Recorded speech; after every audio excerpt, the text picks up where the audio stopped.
production, the design and styling of this came in. And then they had the Daytona races, the one Daytona races before production actually started, so we put that up in here. And then the production car started. Actually, I didn't put it in, but it ought to be right in here, and that's the Motorama. You know, my real question is, the 53, 4, and 5 book that you did had to do with the construction of the stock production car. Uh-huh. When you went to 56, the book is on the racing cars. Oh, okay. 56, Well, in the not the production.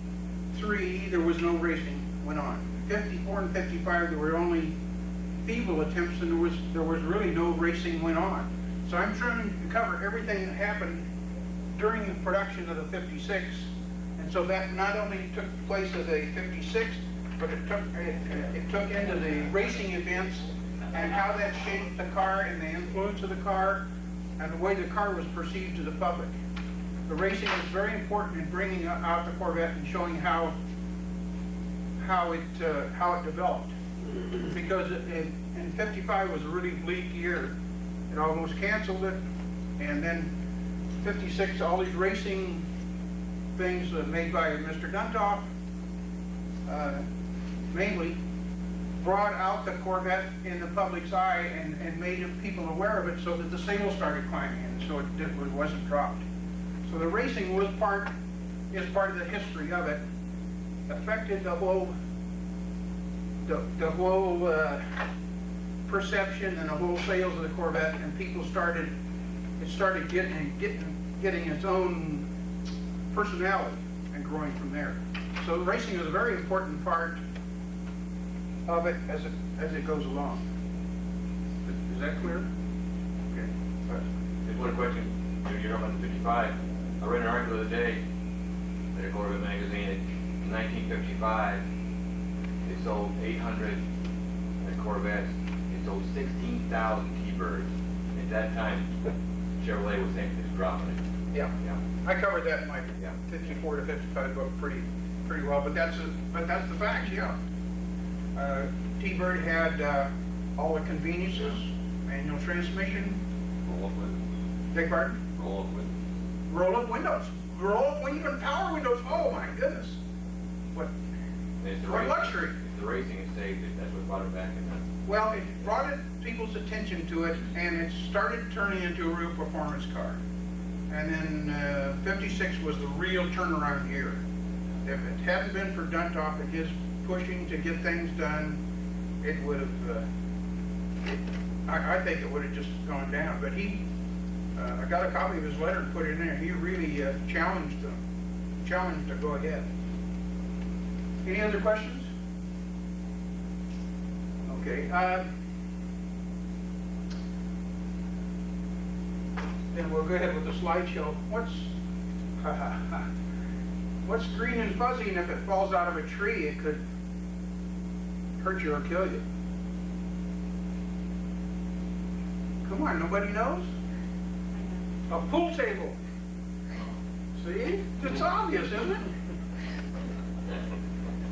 Don't ask me how the pool table got up there. I don't know. See, Kim, you didn't think I'd do that. My daughter's here. She didn't think I'd do that. So this is what I get. I don't know if I'm dimming the right lights here. No, I'm not. Must be these over here. I think you can still see that pretty good, but uh-oh. These don't do it either. Well, that one did kind of dim the center. That works pretty good. That's pretty good. Oh yeah, maybe that's better. I think you can see. Can you see that well enough? I think so. Yeah, that's good. This is a clay. Oh, there you go. Oh, I don't know how you did that, but that's good. Okay. This is a clay. This is a clay of the '67 Corvette. I know it doesn't look like a '67, but believe me, it is. It's a '67 Corvette. What they do with the clay is that they make an armature, which can be boxes of plywood, screening, anything that they want to build this up.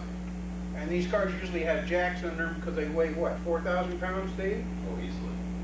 Easily? Yeah, they're just. So they're solid clay. Wood, solid wood clay. But Yeah.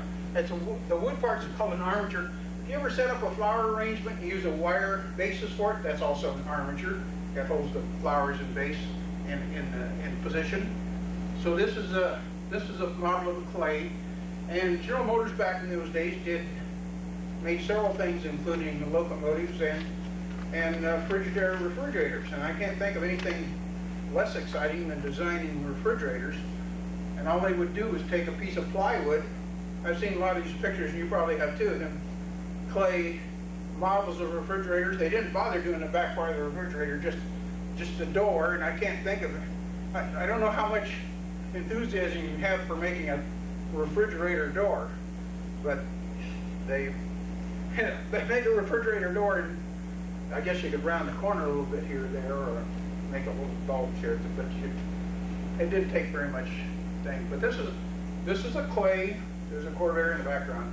This is a clay being worked in the studio, and it's just typical of what they do with clay. And I want to explain that because we're going to see several clay models here, and they are heavy. And every slideshow has a slide that's upside down or backwards, so we got that out of the way. This is a 57 prototype. Looks fuzzy. Oh, that's better. This is a 57 prototype, just a drawing. They followed the 56, but you can see the side cove on the side. The exhaust is here. It's quite different. This is with the top down, and this is with the top up. And this is, remember the old LeSabre?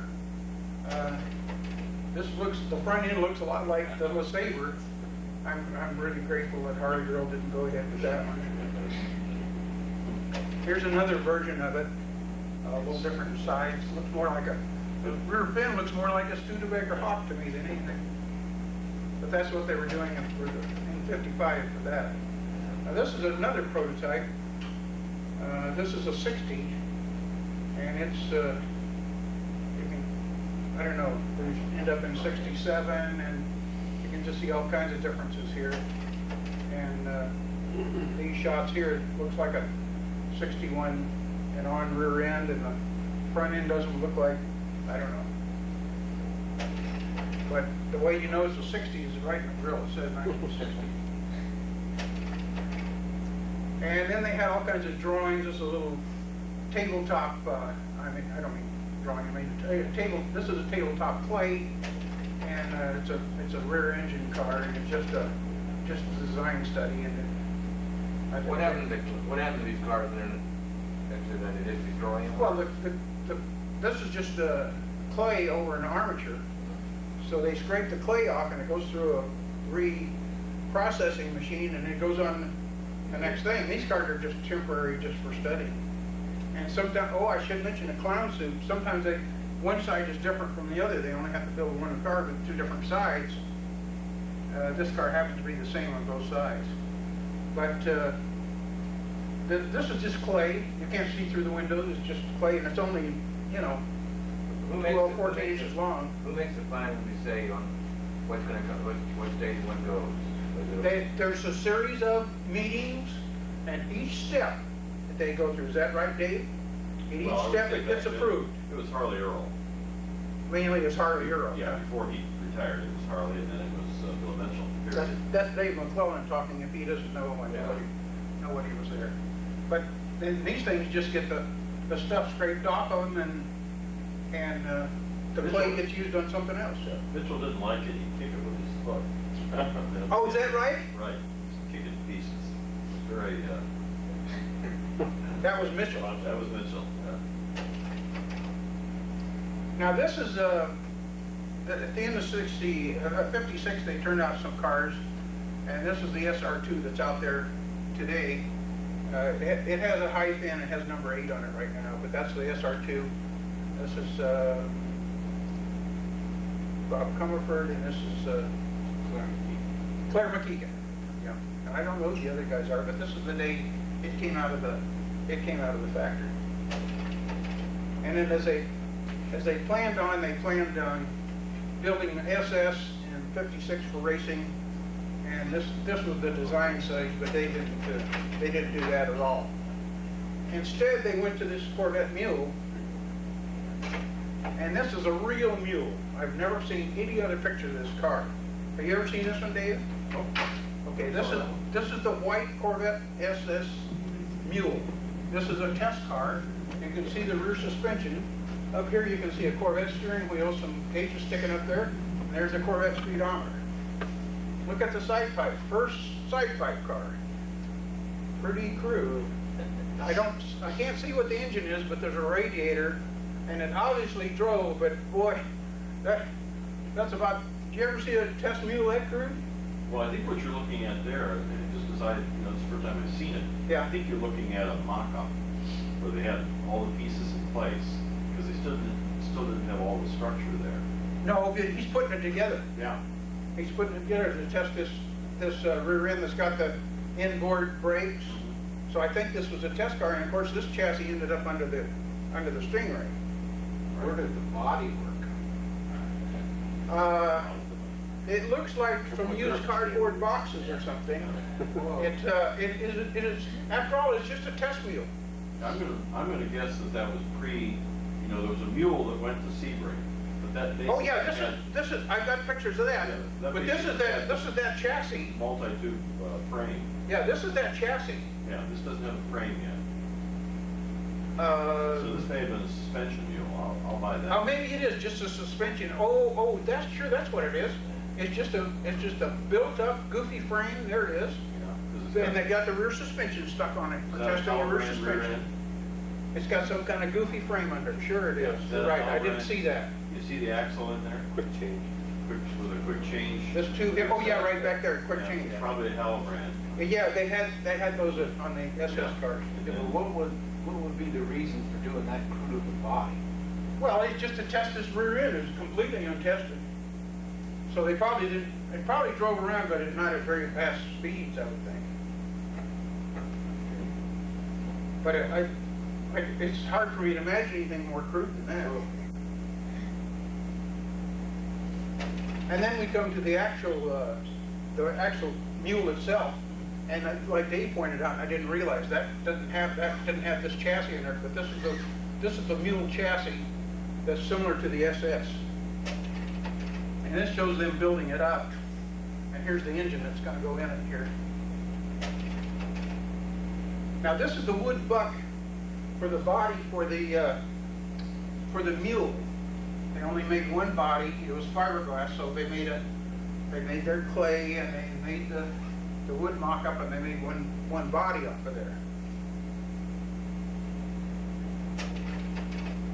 Dave, now if you find something I'm not saying right, you holler. Okay? You're doing wonderful. Huh? I'm seeing things that I've hardly seen before. Oh, well, that's good. And then this is that body. See, that's all set up with tufts of wool on it. And I don't know what these wheels are, but it's got 4 of those wheels on it. So this is ready to go in the airflow booth. Here it is in the airflow booth. There's the booth back there, and the tufts of wool showing the way the air is flowing on it. Do the photographs say where those pictures were where that tunnel was? No. I don't know where that was. Sure wasn't the proving grounds because they didn't have one then. But I don't know. Did Ann Arbor have one at the time? No. And that's a full-size car? Yeah. It would have had to been Yeah, see, there's the car itself. Yeah. It's a full-size car. Down in Georgia. They would have taken it clear down to there. Well, they have to. No. Since they didn't have any other choice. Yeah, see, it's a full-size car.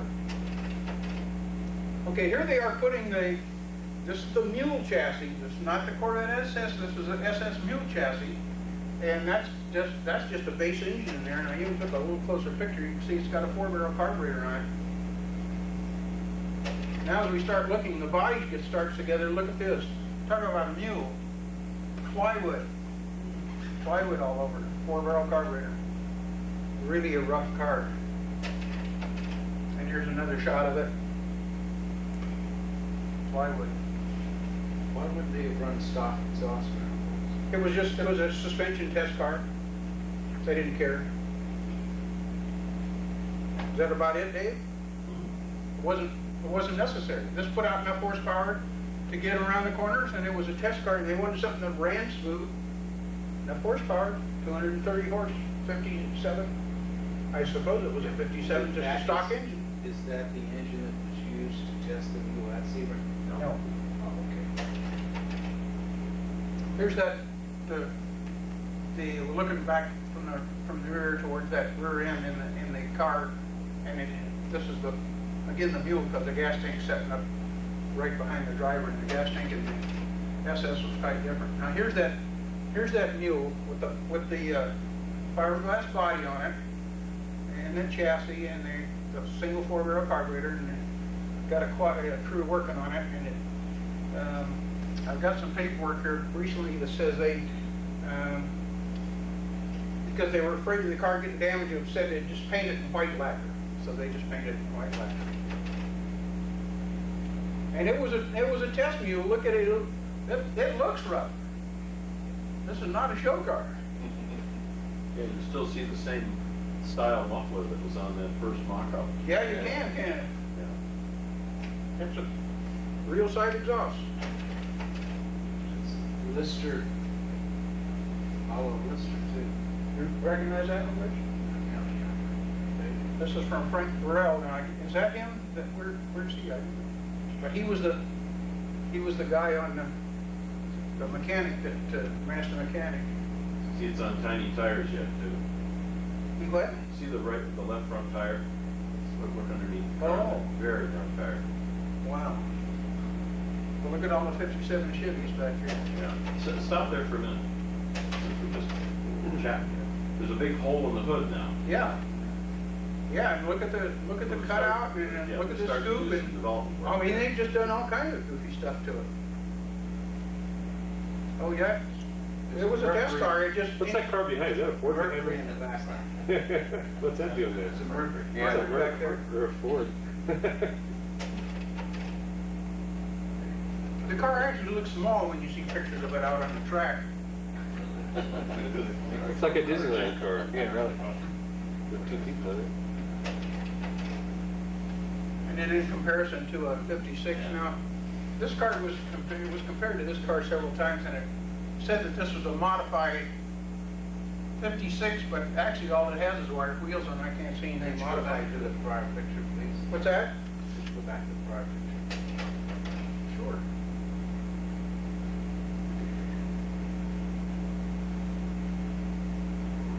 Oh, there, that's a little clearer.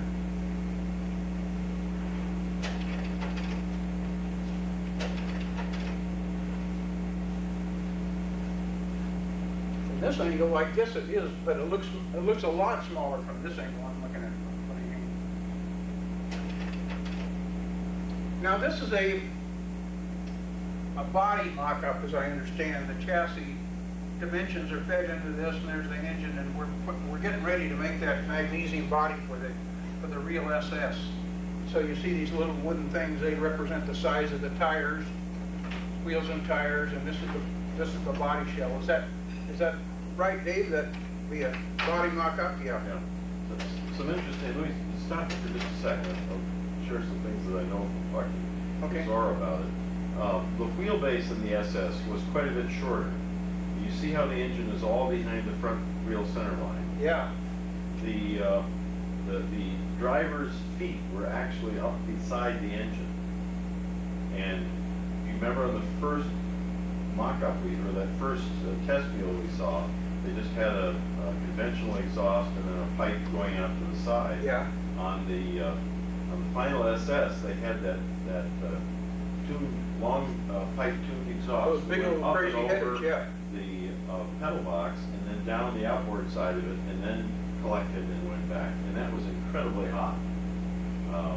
The car at Sebring only lasted, what, 2 laps or It something? lasted a short. total of 23, but it had a Yeah. number of problems. Yeah, whatever it was such a short period Yeah. that they never really came up against that problem but they would have burned their feet badly. They did. Wait till you see some of the other slides I got.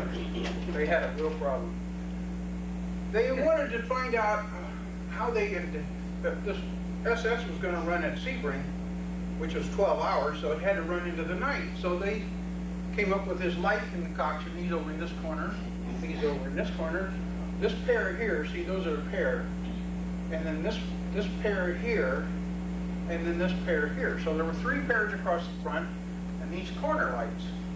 And according to some of the paperwork I got, they made up a static display, and then they said, well, we can't tell what's going to happen, so we'll make a moving display. So they made a moving display, and it, I think if you turn them all on at one time, while the old battery just goes.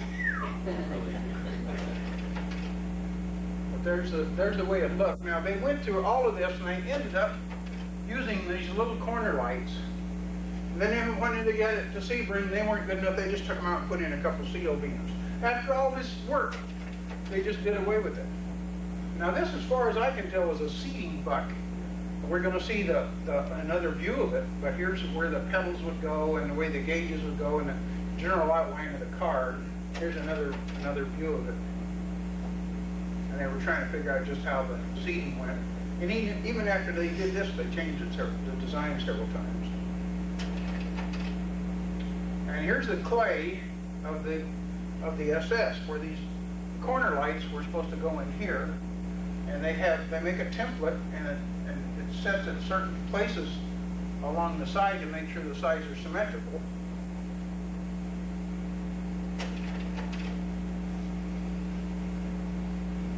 This time it's just a big bunch of wooden boxes with clay on the top of it, but they use it for dimensions to make the actual car off of. These guys are using things kind of like a little cheese slicer, and they just slice off little sections of clay. Do you know where that picture was taken? Where that was? Well, it had to be at the tech center. GM Oh, Tech no, Design oh Center. yeah, this would be in design. Wouldn't it? Right up there in Chevy Advanced or something? One of the design studios. Which studio? Could be, any one of a number of studios. Yeah, any one of the studios in the what they call design now, which was styling then. Any one of the studios that Did all they have pretty much several look the with same. the What's same that? Did they have several studios with the same apparatus around there? Yeah. Oh, yes. They Yeah. have a dozen studios like that. This was the tech center was built in '55 designed by Errol Sarnan. And so what you're looking at is the inside of a very modern, beautiful, sculptured building that is design staff. You can see the metal frame around the car, which gives them dimensional control of everything that's inside that, using that frame at the rear corner there that goes up. And then you can put bridges across and put the same kind of frame on the other side. Is this called a plate? It's a plate, yeah. Yeah, plate. But notice here at this point, this is an open side, open scoop like on a 56. They closed that in a little later. Yeah. And they do all their two-dimensional drawings, full scale on the wall that's behind you there. There's about 6 boards that all slide up into the space, or I should say, lift up into the space above them there, so you can pull down a whole series of designs that would be done on paper with airbrush and tape. That's what the guy's working at back there. Back there. Right.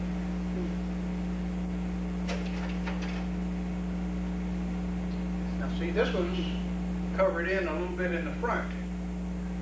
A little reverse scoop here that I don't think ever appeared on actual car. That hood never appeared. Yeah, the That's a hood. 67 hood. It sure is different, isn't it? Yeah. There were different variations.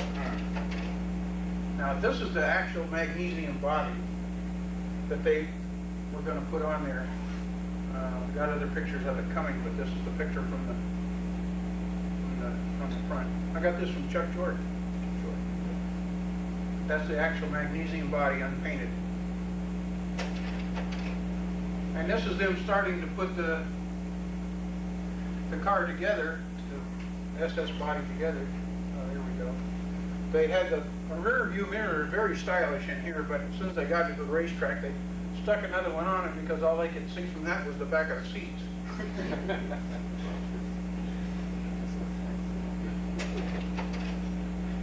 Now there's the car starting to come together. There's the exhaust that Dave was talking about. The radiator is up here with this all separate box and everything. But see, this is a fuel injected engine. And this isn't a. This is a dummy fuel injection. This is not the one they used. We'll see it in a little bit. This is the engine sump. It was a dry sump, so it picked up the oil, took it out, and you can see the cross bracing of the chassis. And this is the engine that they used. This is the actual. Why is everything out of focus? The fuel injection comes up, takes a 90 degrees, and the air meter is up here instead of being right on the side. The air meter's in front.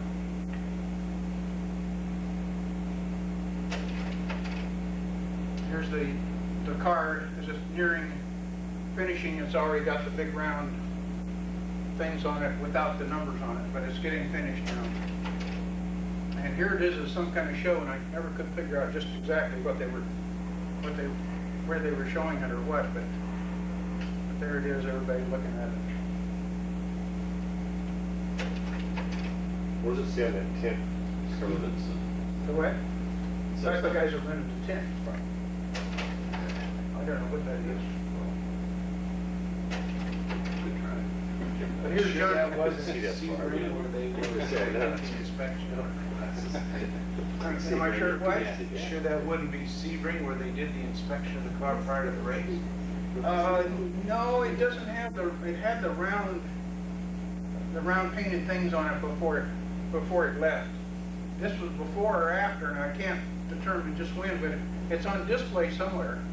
It might have been, but no, it had the big round white background for the numbers put on before it left. So I don't know where this was taken. I don't know what a Stevenson is either. There's John Fitch standing beside Duntop with the whole thing opened up. Now the Sebring in '56, the other SR2 car, not the one that Rich has, it's here, but this was Mitchell's.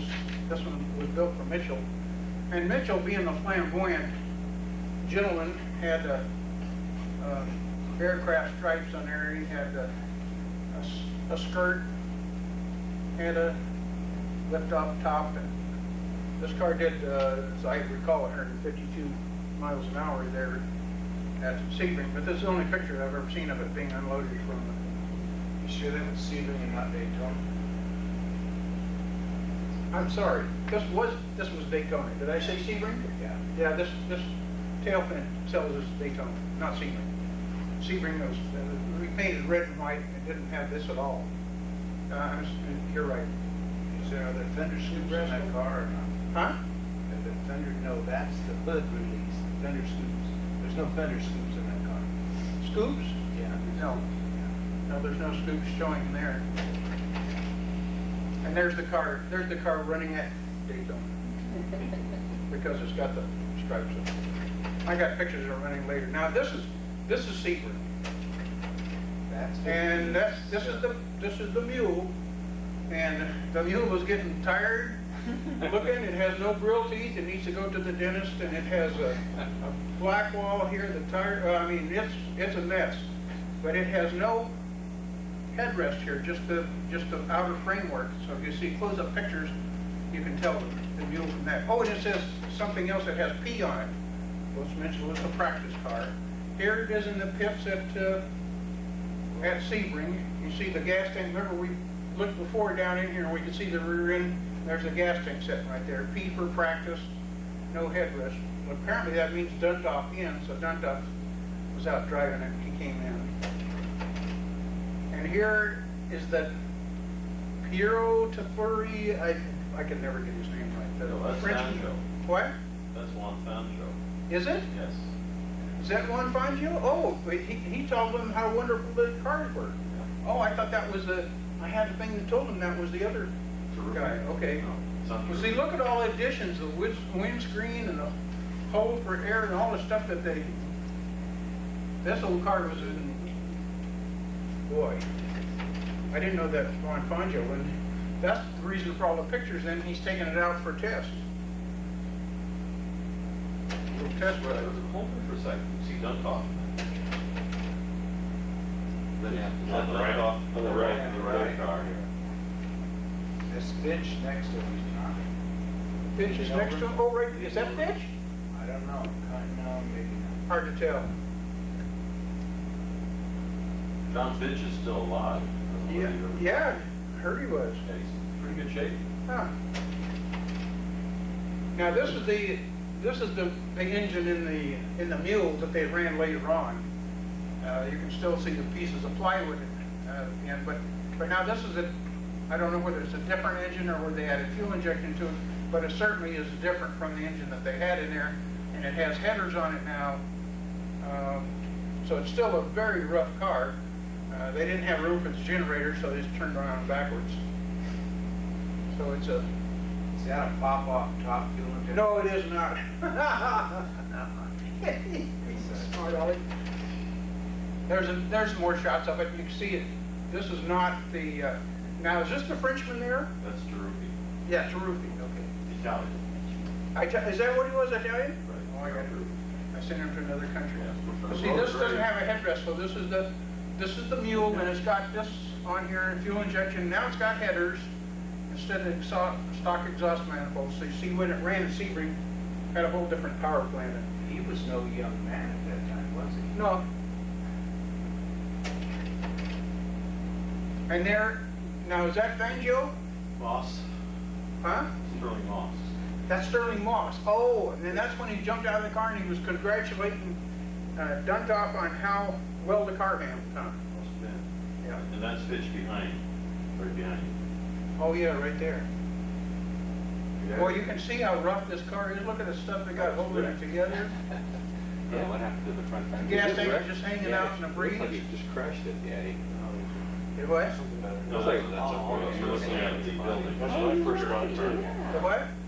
The right front fender is being obscured by the building. Yeah. Well, that's a person with a That's a guy. baseball cap. Yeah. A guy with a baseball cap. Looked like it's wrecked. I was going for it too.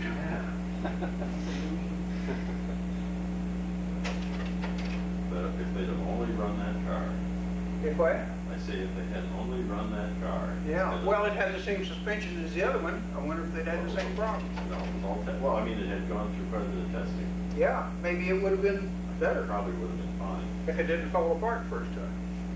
But here's a look in the pits, and I always thought that was a neat picture.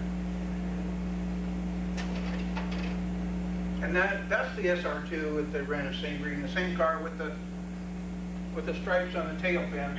But this car is owned by Bill Tower in Florida now. You can tell it from Rich's car, because this one has cross flags on the inset, and it doesn't have scoops, and Rich's had scoops, and it has an emblem here.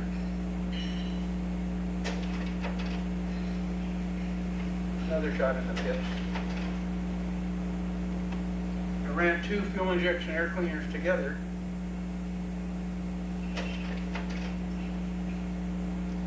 The SS as it raced at Sebring.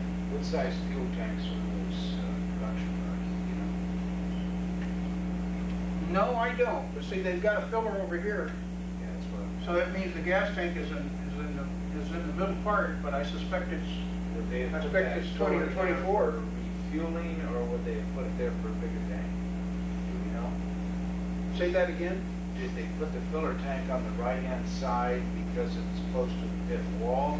Or would they have done that because they put in a larger tank? Why? Well, I think they put it in a larger tank, and then that's on the pit side, and I think that they could fuel it faster, and it's a bigger filler too. I think it was just for Sebring.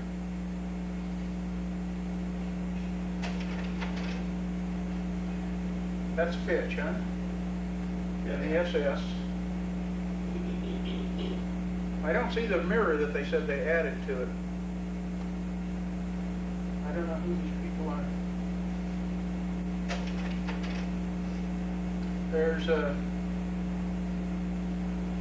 Oh, that's Fitch because of the helmet, huh?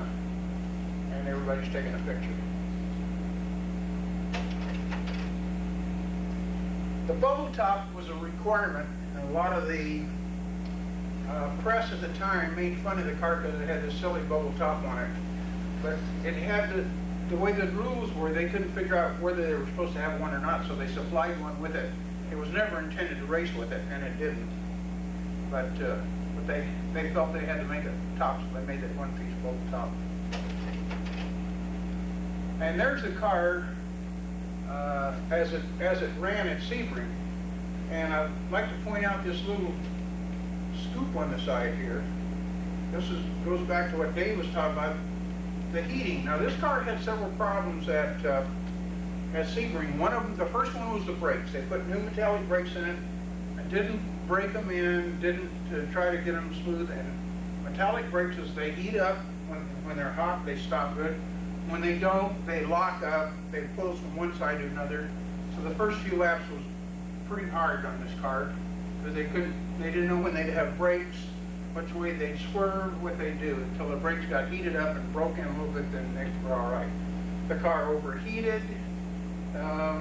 It had at one point it just stopped in the race, and they lost several laps because they couldn't figure out what it was. Finally, Fitch reached over and touched the coil, and it started, and they figured they tightened it up, and the coil was okay. But when he was out on the course, they could only use parts that were with it. So he dropped another coil and some parts in there with it.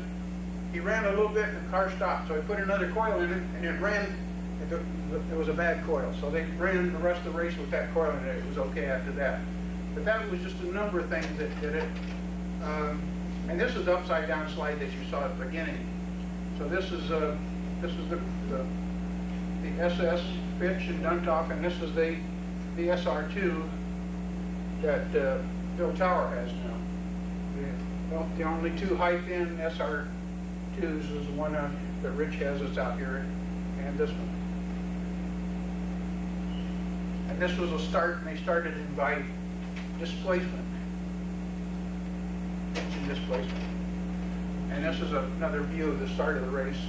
Would you have any idea if the grill was a standard grill in the SS, or would it have been a lightweight magnesium or something else? You know, I don't know, but the stock grill was actually quite heavy. But if you look at the size of it, I think it was smaller. So I think it was probably made out of aluminum or wood. I would think it would be made out of something lighter, but I don't know. The car still exists. Yes, in the Indianapolis Motor Speedway Museum. And we could find out. We could go there and take a wrench and pull one off and find out. Get it with a hammer? Ralph Kramer get us in there. He doesn't work there anymore. The way the races started, they started in what they call the Le Mans start. They started at 10 o'clock in the morning. And all the drivers set up around here. There's the first one, Fitch, with his characteristic striped helmet. He's running over to get the SS. So everybody, at 10 o'clock, the gun goes off, and everybody runs over and jumps in their cars, and the fastest one gets away from the line. Wow, you mean they're already gone?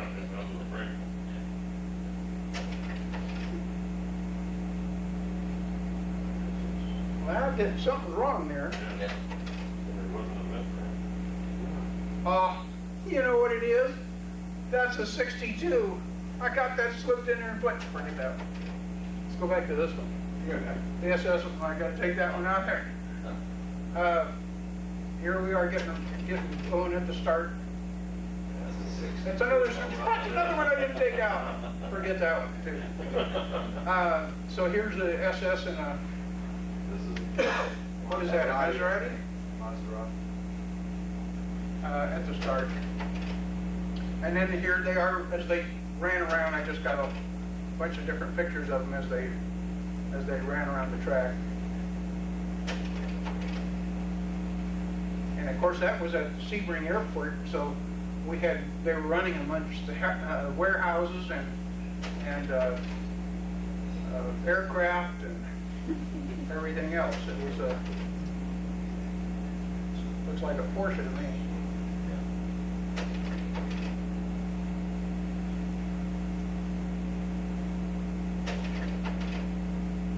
There's the SR2 in the pits.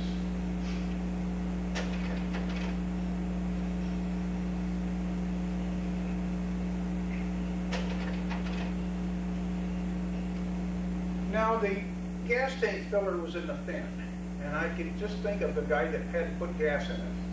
Here he is, he puts that little stand on there, and there he is, this little stand fits on there, and that's the way he put gas in it. I just think he's thinking about to himself about now, who designed this gas refueling system? These guys in the striped hats are the officials, and they're overlooking to make sure that we don't break any rules. It's amazing. Yeah, it's pretty cool. But that's the way they put the gas in the SR2. And it's ready to pull out. Now this is the, get a little clearer. Okay, this is the cockpit of the SS. Dave was talking about the heat. The heat was a real killer. After they got out there, they put this blanket in there. They cut a hole in this door. They brought this big hose over there. Oh yeah, there's that rear view mirror they stuck up there. They brought that hose around there, and they really had trouble with frying the driver. So if we go back and look at this picture, we can see this little external scoop on the side that they've added to pull it in that door. If we go back and look at the other side, a little further view, that's where that comes in. And then this ducting comes up here and it fastens to this duct on the door. And here's that ducting right there. And this is a little better view of it. Looks like almost like a periscope. You have to remember the races started, and they had to use anything they had at hand, I guess. That instrument panel almost looks like a 57 Chevy. I can see where they got it from looking at the speedometer and the gauges. Well, it was the same interior designers. But they had one idea, they did it, and here this guy's going to follow the course, which zips around. He's going past the old warehouses of the Sebring Airport. Is that a ZF transmission in that SS? In the, ZF transmission? I think it was. No, it isn't. It's a T10. It's a T10. I got pictures of them putting it in there. It's a T10. Tom OK, sweet, smooth, and sassy. So apparently number 4 is running okay. And as he goes past him, I think the guy, yeah. Ferris wheel, everybody's having a big time, and these guys are running their cars around. Sweet, smooth, and sassy. I didn't know Tom's number 4. There's the SR2 and an Arnold Bristol coming around. No, it's not. What's that? Huh? DJ. D-Jack? Oh! D-Jack. Well, when I was showing the slide before, it was an Arnold Bristol. Okay. They changed it. Okay, so I was wrong. There's a SR2 chasing something around the corner. I'm not going to identify him anymore. There were some That's number Arnold 3. Bristols in an earlier picture. What? You did have pictures earlier that had an Arnold Bristol. Oh, okay, so I fooled myself. And then this must have been the time that the SS had engine trouble because with the coil, I don't know. But they were really working on it. And then in the end, it quit, and there's Fitch talking to duct off, and they're saying, what happened? Well, in the end, it was a suspension bushing, and the car was really handling goofy, so they didn't, they couldn't control it, so they parked it.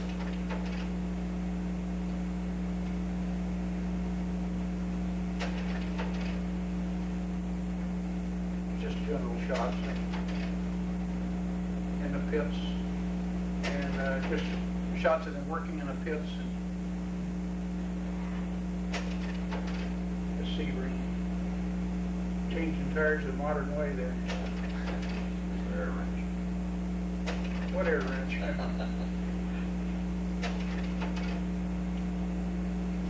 Now, you look at the way they put the fuel in there, and they built that apparatus to put it in the SR2.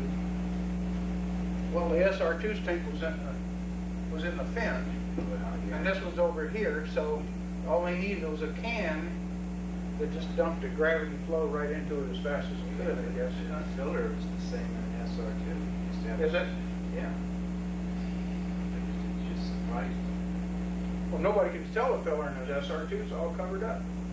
It's all in that fin, is that what's in Yeah, there? but now the door just comes over to the side. Yeah. And you expose to the same type of cap that you Yeah, have there. well, I'd never know, I've never seen it. You'd be the only one to know that. It stuns me that they would go to that effort on that one car. Well, they have an apparatus there that's braced against the roof, and then they, like a funnel. Yeah. There Oh, was yeah. nothing on the SR. Oh, yeah. Well, you go to the picture, if you would, back one or two. Yeah, there's that same apparatus. It looked like it was just pointed straight in. No, it's like a big funnel. And there was Oh, nothing- it is it's just a funnel, they're just Yeah, pouring into But they it. didn't have any way to brace it on the fin because there was nothing around it, so they had to build a stand for Yeah, it, basically. I guess so. yeah. Plus on the other one, he had to reach over the rear to get to the fin, and it was a lot higher. Well, yeah, you or stand at the side of it. I suppose, I didn't notice, but I suppose number 3 has the same kind of filler thing. It does. Okay. Now we gotta check something underneath. But we took off, and of course, we wanna be careful we don't lay a big strip of rubber there. Usually it's one side only. Yeah, no body traction is not. Doesn't look like it, isn't that surprising? I'd be surprised if It's they to did. me. That's the SR2, huh? Is that an Arnott Bristol? Yeah. Oh, yeah. Ronald Dauphine? I'm gonna change it before you guys can catch on. That's the SR2 that has the crossed flags and fuel injection, so we know that was Mitchell's SR2, which is now lives in Florida. Number 3 got the filler cap right there, just like Rich said.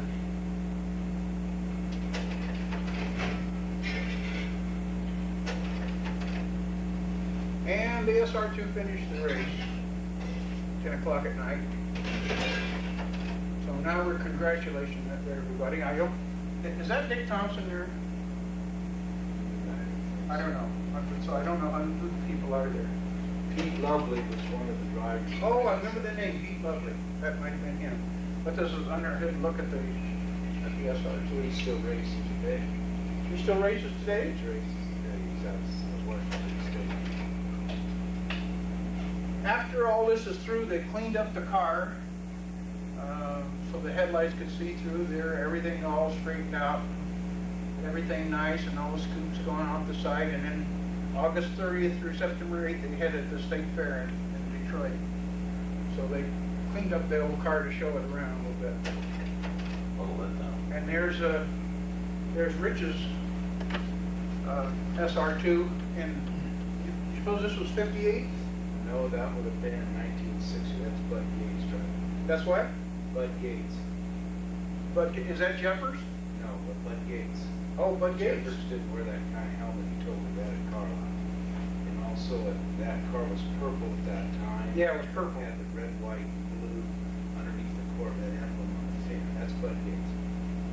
Okay, but that's the car, that's Rich's car, different color, different number, different owner, different driver, same car. Bud Gates owned it in 1960 and 61. In what year? 1960 and 61. He got it. 16, so this is a 1661 picture. That's correct. Yeah, you can tell his car because of the emblem in the side. So,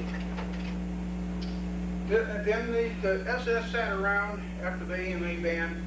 The ASS sat around and didn't do anything, and they didn't do anything with it. Finally, they decided to donate it to the Indianapolis Motor Speedway Museum, and here's by the 3-foot strip of brick at Indy.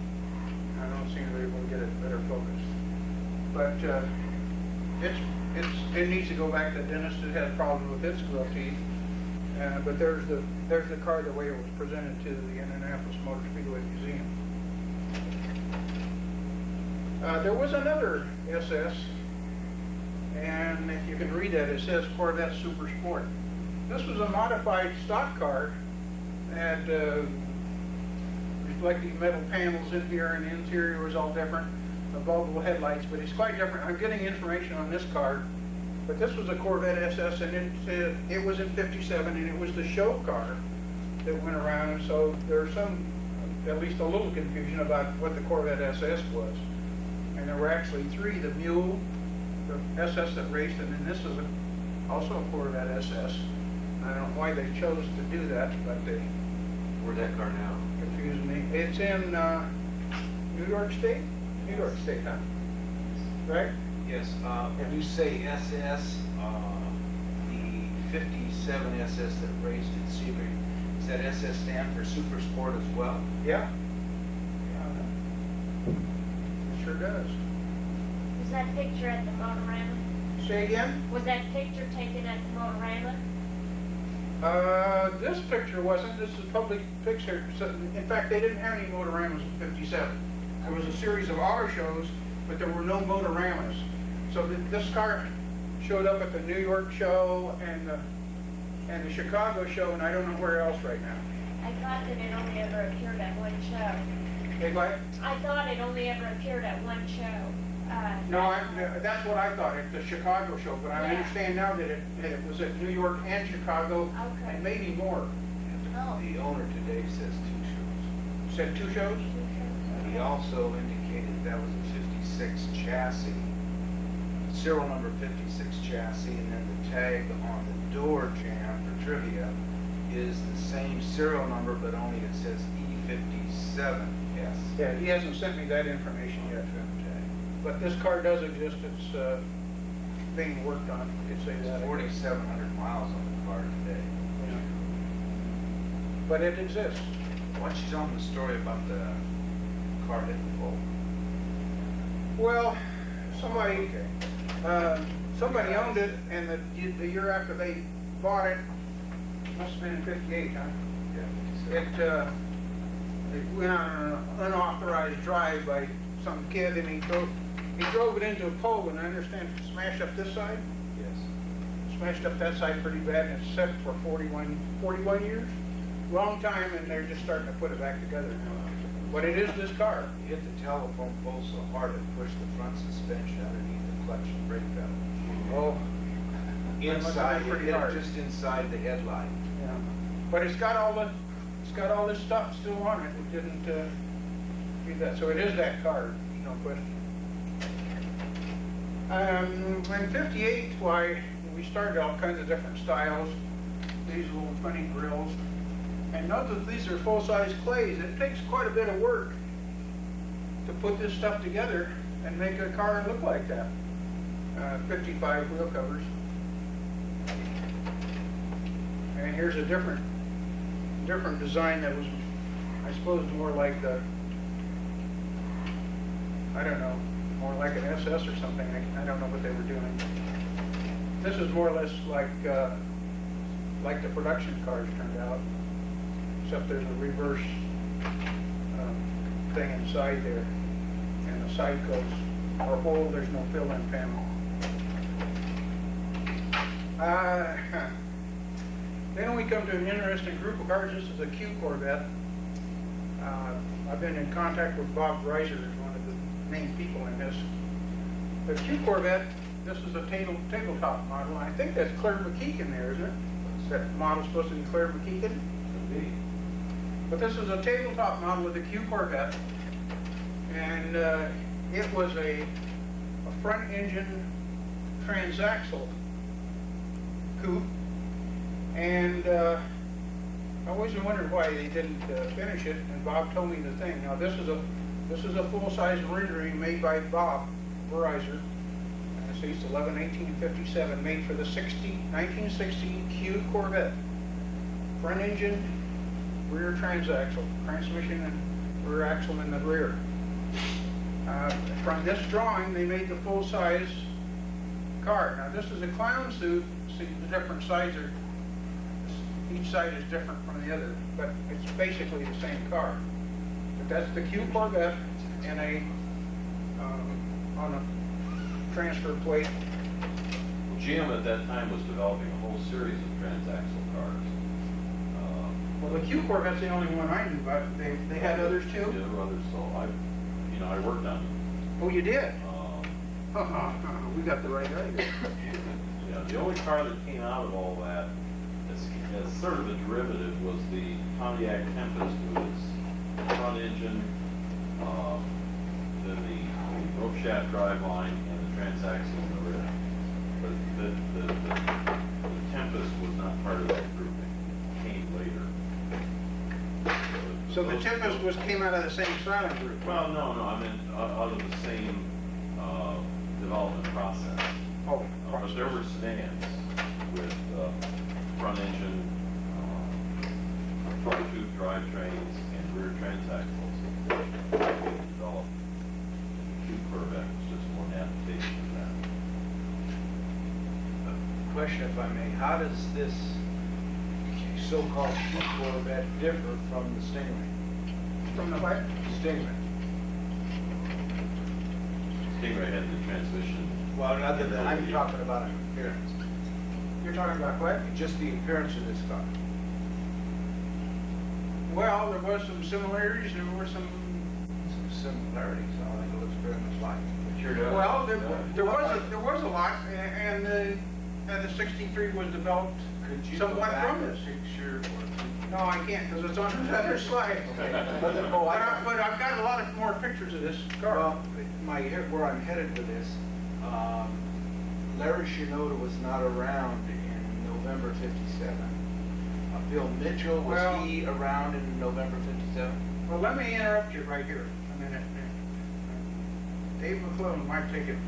Yeah, But I've talked to a lot of people in design staff, and Larry Shinoda, may his soul rest in peace, did not develop the 63 Corvette by himself. It was a team effort, there was a lot of people into it, and a lot of people in design staff don't like what Larry did.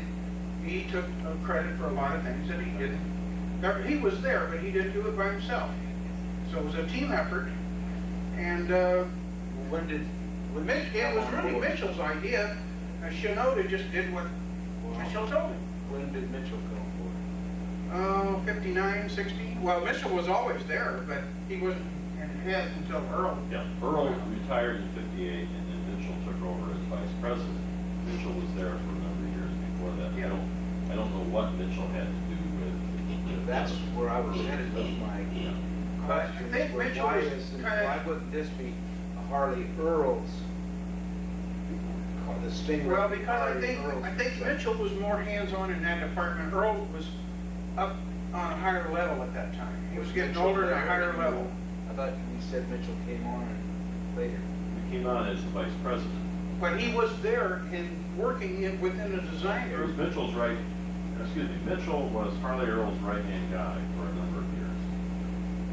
Is the way it's portrayed. So that these design cars were probably done directly under Mitchell, with Mitchell answering to Earl.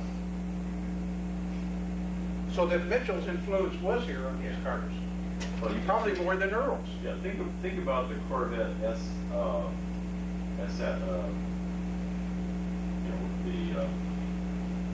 Stinger. Yeah, Stingray. think of the race car that was developed from the mule that Mitchell bought Well, and raced as the Hold Stinger. on that thought, we get to something here in a little bit. Again, these are the cars, one of those is Bob Reiser, I think that's him there. But that's his drawing in the background and the car made from that. And you can definitely see some ideas that got involved on that. But you see that when they design something, they may take this little bulge out here and move it back, and some of this other stuff doesn't make it on the car at all, but maybe these bumpers do and a side panel does. They take something from a lot of different people, so it's a team effort. It's not just one person just like Shinoda. It's a lot of people involved. Here's the car again next to the drawing, and now we have it out on the patio where I've never been out there. Dave's probably been out there 500 times. It's a turntable that's sitting. Yeah, this is on the turntable. This is the big styling auditorium, the wall so nobody else can see through. And this is on a turntable. This is the front of the Q Corvette. And they turn the turntable around. This is the rear.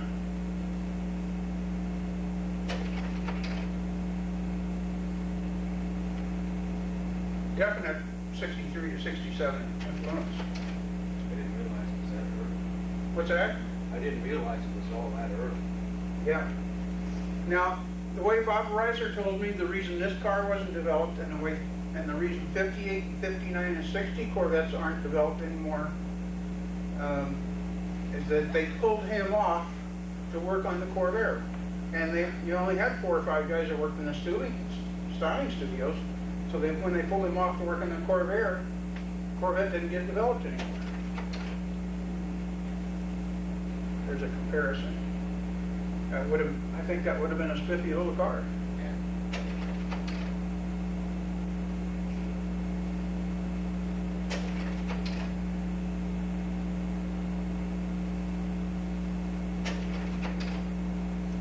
Now, another car that they had that Bob Reiser called just the Racer.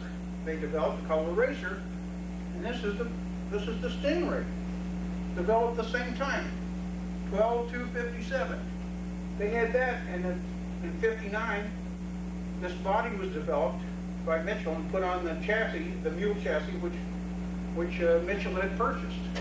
So they had this clay, and it's not exactly the way the Stingray came out, but this was the early design of it, and they just called it the Racer. And this was Mitchell's. So the Stingray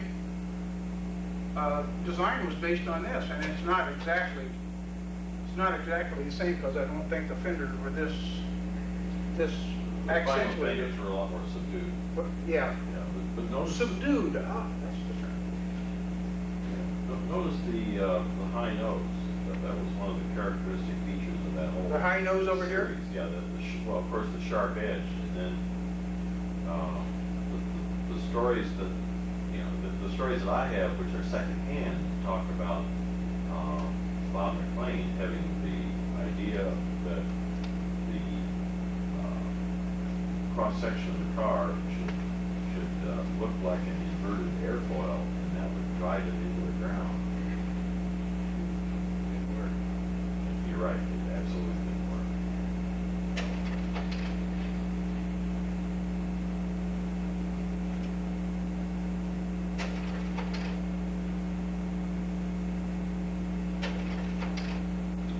Now this is a drawing from Reiser, 58 drawing of the fastback Corvair, and this is the Corvair they were working on that came out. Corvair came out in 1960, and this was what they were doing, and rather than developing the 59 and 60 Corvette. However, there was a 61 prototype Corvette, and 58 to 60s had a different arrangement of the rear, and they had added a reflector, if you remember that. So apparently they thought, well, we better add a reflector up here in the corners, which just looks terrible. And I think this emblem is too far forward. I can't really tell. But here's the side view of it with those reflectors in there. I just don't appreciate them at all. What's that emblem on the front fender? That's. Well, there's a funny little flag emblem there. They can get a better look at it there. There you go. It's just cross flags. I don't know if I can get any clearer.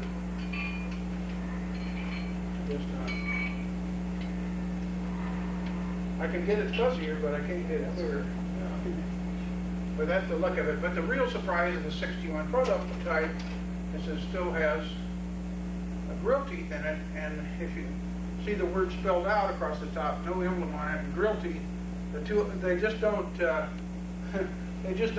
together with me. I just don't relate the two of them together. But that's the 61 prototype. Then the 62 prototype looks pretty much the same, except our exhaust really didn't come out here. Trunk emblem still high. What's that? Trunk emblem is still high. Yeah, I think it is. I haven't actually measured it, but it looks funny. Of course, we got a prototype steering wheel. But other than that, the car is, well, actually, we have two different exhaust outlets there. We can't make up our mind where we're going to bring out the exhaust, and the steering wheel is different. But it's pretty much a stock front end. I can't. What was the car before that, 62? Now that has an emblem on it. The what? The one back? That's the 62? Yeah, that's a They 62. didn't have that thing, they're taking the grill off behind the front wheel. What behind the front wheel? Right over, yeah, right over that, where they got the little, No part gill- over. No gills on Yeah, it. over here, that right there. Is that an emblem be above your finger right there? Yeah, there's a V in the fuel injection, just like that's stock. No, above your finger. Oh, there? I don't think That's so. just a piece of fuzz or something. It's something on the slide, that's not him. Does that have chrome side trim or is that without? No, this is without. It's just the way the stock 62 is. There's no side chrome on it. And the front end is pretty, as far as I can see, so. Now, this is an interesting car. This is a 63 prototype. And this is a clay, and the inside of it's all filled up, and the steering wheel's just a half a thing going over there, and it's just solid. So this is a clay model, and it has a trunk with the emblem back here, which the Reno 63s didn't do that. They put the gas in back there. But if you look at it, that's kind of a unusual little critter with the crossed flags up here like the 61 had. And the front end is entirely different.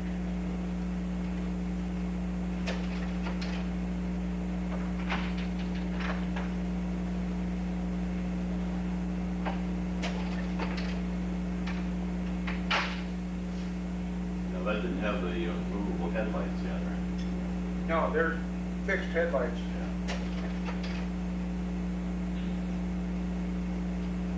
Thank goodness. The whole thing just looked a little weird, Jimmy. What year was that? That's a 63 Or prototype. what year was it done? 59. 59. That's right. Now, this is doing the clay on a 63, and I don't know why they chose to cover it for the photographer, and they kept it closed, but this is a 63. As we go on a little bit, we'll see a little bit of it. There's Mitchell talking to, is that Rebecca? Clear. Oh, was that Claire I McKeegan? think it is. Okay, and this is the 63 prototype, and they've got it mostly covered up, 63 clay, I mean. And here's another guy working on it. It looks like he's a little slow because the thing's cracking before he's getting to it. I don't know, he's got a problem. But that's the only three pictures of the car, so I don't know. So it doesn't dry out. Right. It stays flat. This is one Bill Mitchell didn't like. Yeah. He came with it a few times. By 59 and 60, Chevrolet had still not given up on the idea of a retractable hardtop. This is a hardtop that retracts clear in the back. There's no way to get in any luggage in there after you get it in there. And here we see it with the hardtop back in there. Once it's in there, you can't get to it. But this is just all a wooden mock-up. And the front end kind of looks like a Nash Healy or something to me because the grill sticks way out front and the headlights are back. And I don't know, it's a weird design. And I think this was planned for 63, the early planning for 63, but I don't know. But they were looking at a retractable hardtop that hinged right back here, and the whole thing went back. And then I found this. I thought that was really cute, but I didn't see how that had any chance of doing anything. They had another 63 prototype, and this shot's a little out of focus. The original one was, but I just wanted to show you how the wooden frame just fits around it, and it's just a shell. That might be a cube. Okay, what? Go back one. Look at the center tunnel there. It might be a what? Look at how small the center tunnel is between the seats. See Right in forward here? there? Yeah. Oh, well, I don't know what they were doing, but this is a 63. I'll show you more pictures of it. This is a 63 with a real strange back end and strange everything. This is before they got down to getting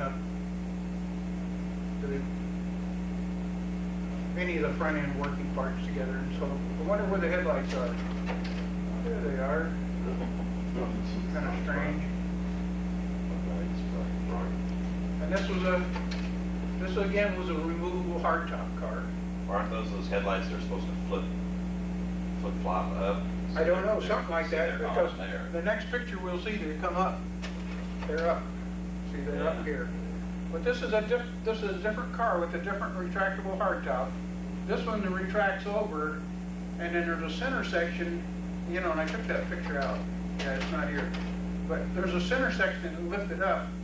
So once the hardtop went back in and the top closed, there was a section that lifts up and you could put your groceries or your bowling ball or whatever, and you put them right in on the headliner of the hardtop. So I don't know how well that was. But they hadn't given up on the removable hardtop thing. And I think this was, David, I'm not sure, but I think this was intended to be a 63. And I think that was just a mock-up for making that. I don't think there was any mechanical implications in it. You got side pipes, Yeah, What's that? huh? Side pipes. Oh, yeah, side pipes. This is a 63 prototype, and of course we didn't use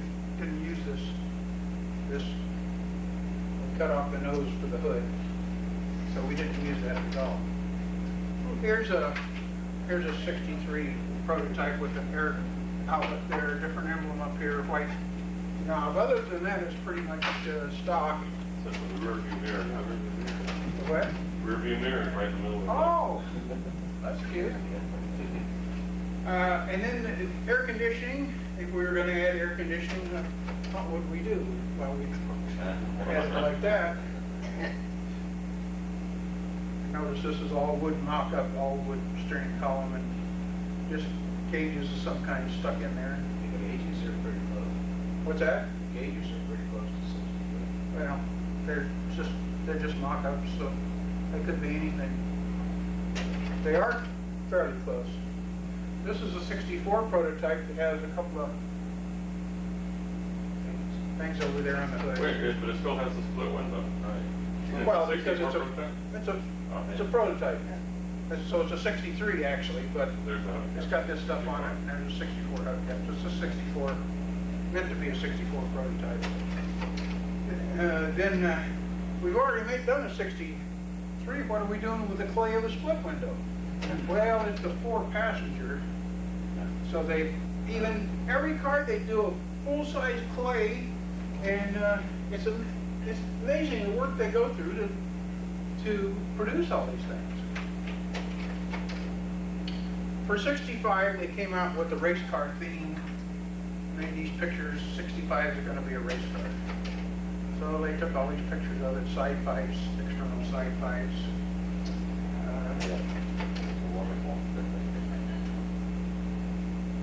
Knockoff wheels. Kind of different front end. In fact, they're really different front end.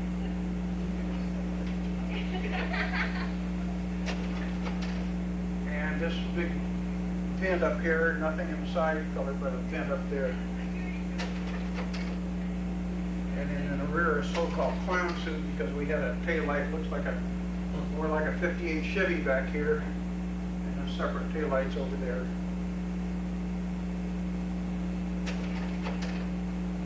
Now we get into the 67 prototypes. And this doesn't look like a 67, but it was the beginning of the 67s. And a lot of development went on those, and a lot.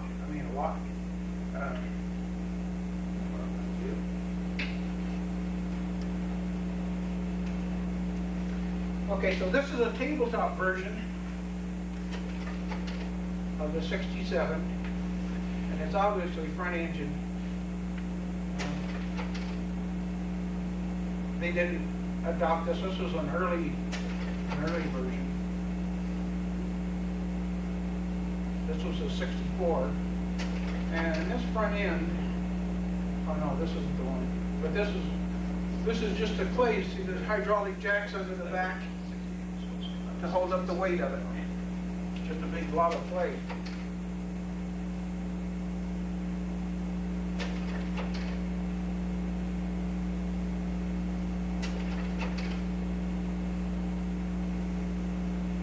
can't see through the windows, that's always a good sign that it's a clay. It's just a solid. Now this one, I don't know, this front end looks funny to me. It looks more like a Pontiac or something. I can't figure out just what I'm looking at. But they made a full-size clay out of it with a clearance bump on one side. I could never figure that out.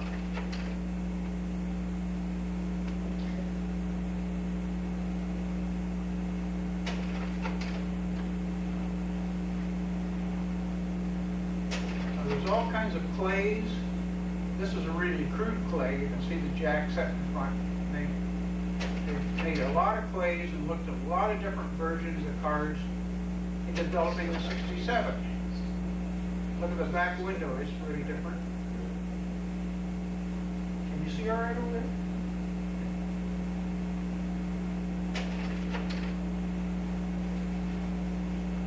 Some of these cars are really crude.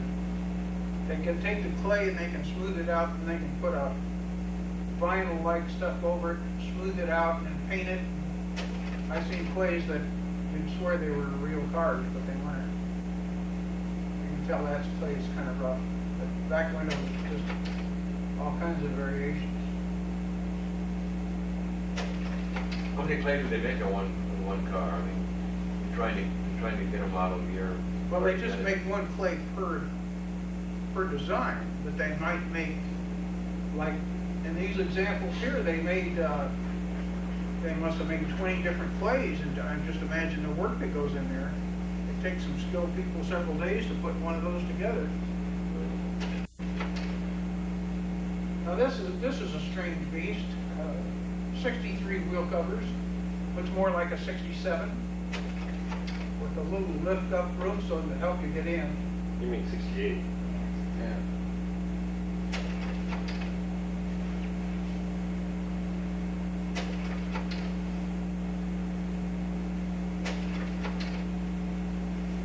Different window treatment altogether.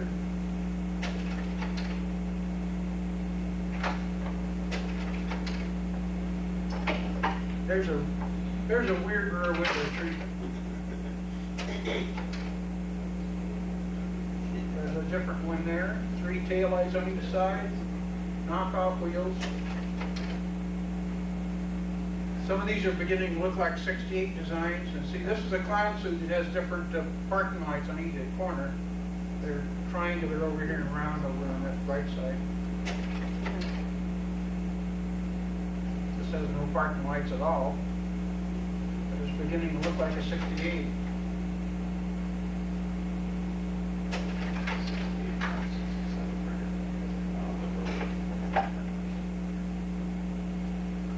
Those are neat little air cleaners.